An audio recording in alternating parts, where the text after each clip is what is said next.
Hey everyone, welcome back to Corporate Decoder. Today we're diving into a proxy statement, and trust me, this isn't as boring as it sounds. Think of it as corporate spring cleaning, where we peek into who's staying, who's going, and what the big bosses are getting paid. You might be surprised at what we uncover. Alright, let's get started. This document is from TriSalus Life Sciences, and it's a notice for their annual stockholders meeting in early June.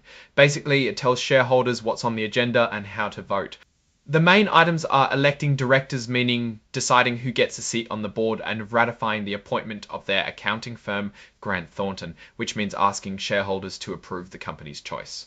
There are two people up for re-election to the board, Mats Wallstrom and David Matlin. Another director, Andrew von Eschenbach, is stepping down.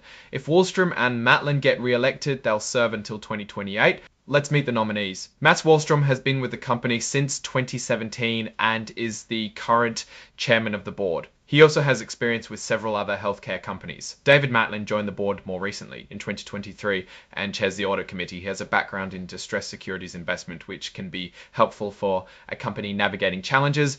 The document lists all current board members. It's always good to see the mix of experience on the board. You've got the CEO, Mary Seller, who has a ton of experience in the biopharmaceutical industry, Arjun Desai, with expertise in strategic innovation, and several others with backgrounds in finance, healthcare, and pharmaceuticals.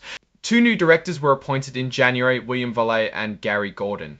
Valle has extensive experience at Fresenius Medical Care, and Gordon has a long history in pharmaceutical development. Now let's talk about how the board is set up. They have different committees, like the Audit Committee, which oversees financial reporting, the Compensation Committee, which decides on executive pay, and the Nominating and Corporate Governance Committee, which handles board nominations.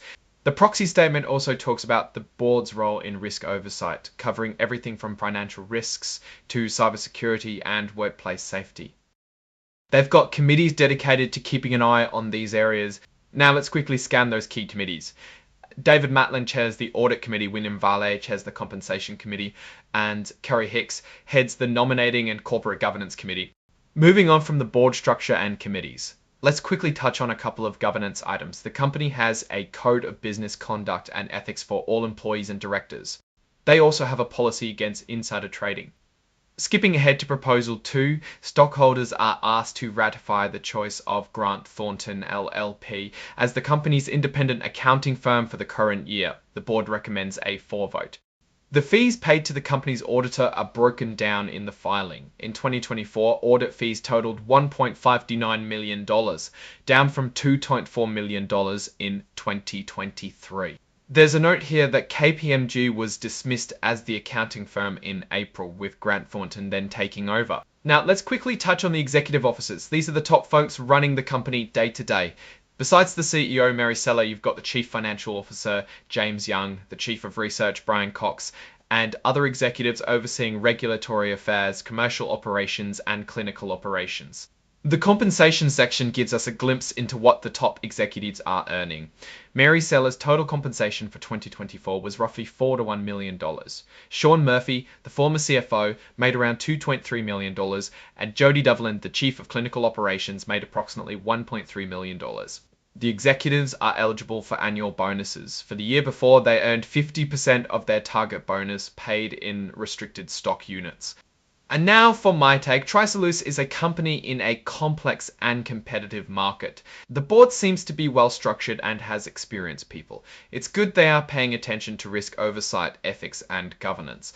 One thing that stood out to me is that this report does not disclose their strategy. This makes it hard to tell if the executive compensation goals are aligned with the proper path to profitability.